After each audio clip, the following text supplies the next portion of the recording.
Hello everyone, welcome to my channel Priyanka academy 24। Friends, Hindi व्याकरण की class में आप सबका स्वागत करती हूँ। और आज की क्लास में संधि और संधि के कुछ उदाहरण और समाज से रिलेटेड क्वेश्चन होंगे। ऐसे क्वेश्चन हैं जो एग्ज़ाम में पूछे गए हैं, चाहे वो टीचिंग एग्ज़ाम हो या फिर बैंकिंग एग्ज़ाम। तो चलिए स्टार्ट करते हैं क्लास को।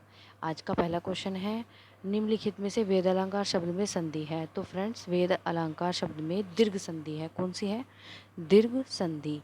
क्योंकि वेद प्लस अलंकार, वेद प्लस अलंकार, जब आप इस शब्द के टुकड़े करेंगे तो आपको एक शब्द मिलेगा वेद, दूसरा मिलेगा अलंकार। जब आप प्लस से पहले और बाद में देखिए, ए प्लस ए मिलकर दीर्घ बनाएगा, यानी कि आ बनाएगा। क्वेश्चन नंबर 2, कौन सा शब्द दीर्घ संधि का नहीं है? तो हमें जो शब्द दीर्घ संधि का नहीं है वो बताना है। तो महर्षि, महर्षि जो है दीर्घ का नहीं है। महर्षि में गुण संधि है। कौन सी है? गुण संधि होती है ऋषि में, आपको याद रखना है। उसके बाद क्वेश्चन नंबर 3, कौन सा शब्द कर्म तत्पुरुष समास का उदाहरण नहीं है? जो नहीं है हमें केवल वो बताना है। यह है जलावृत।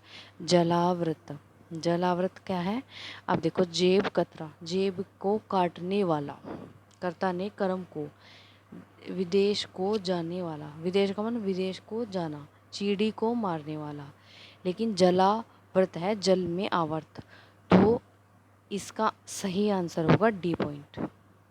अगला क्वेश्चन करेंगे, पित्राज्ञा और मात्रा आज्ञा शब्द में संधि है। पित्र आज्ञा और मात्रा आज्ञा शब्द में यण संधि है। कौन सी है? यण संधि होती है इनमें। आगे चलेंगे, क्वेश्चन नंबर 5 करेंगे, सप्तद्वीप, त्रिभुवन और सप्त मंजिल शब्द में कौन सा समास है? फ्रेंड, जब संख्या शुरू में दी हो, कई बार ऐसे शब्द मिलते हैं जिनमें संख्या शुरू में दी होती है लेकिन वो बहुविधि के होते हैं। तो ऑप्शन में अगर उसमें दिगु है तो आप पहले दिगु लगाएंगे, अगर बोथ है यानी दिगु और बहुविधि तो आप ए और बी लगाएंगे। आप ऑप्शन के अकॉर्डिंग काम करेंगे। देखिए, इसमें बहुविधि नहीं है तो हम इसमें दिगु लगाएंगे। क्या लगाएंगे इसमें? हम दिगु, और ये दिगु समास ही है। क्वेश्चन नंबर 6 करेंगे, दिव्यास्त्र, दिव्यास्त्र शब्द में कौन सी संधि है? दिव्यास्त्र शब्द में दिव्य प्लस अस्त्र, दिव्य प्लस अस्त्र दीर्घ संधि। क्वेश्चन नंबर 7, भारत रत्न, दिनचर्या, प्रेम सागर शब्द में कौन सा समास है? तो फ्रेंड्स, इसमें है तत्पुरुष समास। कौन सा? तत्पुरुष समास। पाप पुण्य, जहाँ पर योजक चिन्ह मिलेगा वो होगा द्वंद्व समास, और अगर अलंकार में योजक चिन्ह मिलता है तो वो होता है रूपक अलंकार। तो ये होगा द्वंद्व समास। कौन सा? क्वेश्चन नंबर 8 का सी पॉइंट, द्वंद्व समास।